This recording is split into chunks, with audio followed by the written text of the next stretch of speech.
Hi guys.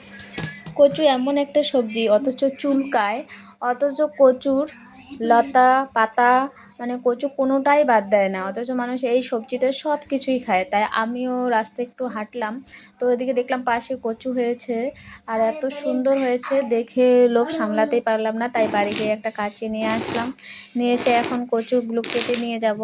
আর দেখতেই পাচ্ছ কতটা সুন্দর হয়েছে। আসলে এখানে আমাদের কিছু পোলট্রি সার রাখা ছিল, এই জন্যই এত সুন্দর হয়েছে। মানে এটা জমির পাশেই একদম, এই জন্যই। আর ভাবছি এগুলো নিয়ে কি দিয়ে রান্না করব।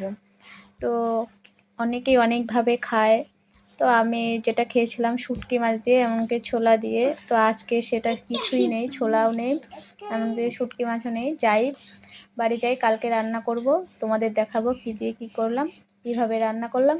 তোমরা ভালো থেকো, সুস্থ থেকো, কাল দেখা হবে। Tata, bye bye.